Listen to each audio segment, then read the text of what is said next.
प्रवक्ता ग्रंथ अध्याय 30 शिक्षा। जो अपने पुत्र को प्यार करता वह उसे कोड़े लगाता है, जिससे बाद में उसे पुत्र से सुख मिले। जो अपने पुत्र को अनुशासन में रखता उसे संतोष मिलेगा और वह अपने संबंधियों में उस पर गौरव कर सकेगा।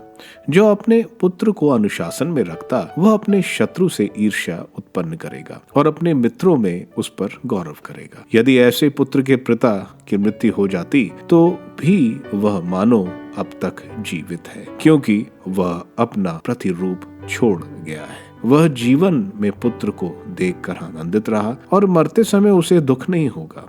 वह अपने शत्रुओं के सामने लज्जित नहीं हुआ। वह ऐसे व्यक्ति छोड़ गया जो शत्रुओं से उसके घर की रक्षा करेंगे और उसके मित्रों को उनके उपकार का बदला देंगे। जो अपने पुत्र को सिर पर चढ़ाता उसे अपने घावों पर पट्टी बांधनी होगी और उसका हृदय हर चिल्लाहट पर कांप उठेगा। जो घोड़ा पालतू नहीं बनाया गया वह वश में नहीं रहता। यदि पुत्र भी स्वच्छंद छोड़ा गया तो उद्दंड बन जाता है। अपने पुत्र को सिर पर चढ़ाओ और वह तुमको चकरा देगा। उसके साथ खेलो और वह तुमको दुख पहुंचाएगा। उसके साथ हंसी मजाक मत करो, नहीं तो तुम्हें दुख उठाना पड़ेगा और तुम अंत में उस पर दांत पीसते रह जाओगे। तुम उसे जवानी में पूरी स्वतंत्रता मत दो और उसके अपराधों की अनदेखी मत करो। तुम जवानी में उसकी गर्दन झुकाओ और बचपन में उसकी पसलियां तोड़ दो, नहीं तो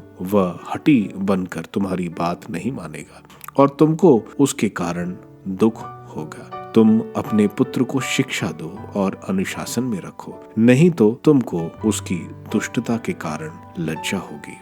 स्वास्थ्य। रोग से दुर्बल धनी की अपेक्षा स्वास्थ्य और हष्ट पुष्ट दरिद्र अच्छा है। संसार भर के सोने चांदी की अपेक्षा स्वास्थ्य शरीर अच्छा है। अपार संपत्ति की अपेक्षा सुदृढ़ मन अच्छा है। स्वास्थ्य शरीर के बराबर कोई संपत्ति नहीं और प्रसन्न मन के बराबर कोई सुख नहीं।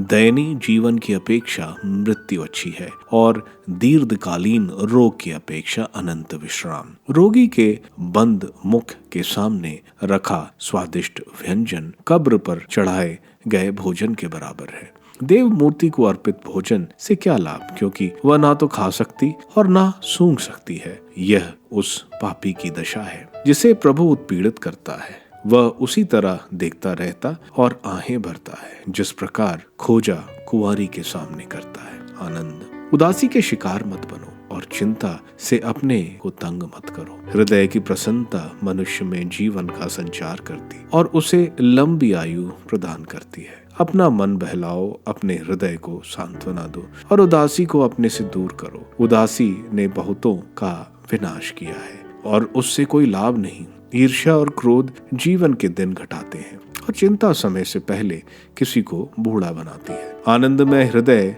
खाने की रुचि बढ़ाता है। ऐसा व्यक्ति अपने भोजन का बहुत ध्यान रखता है।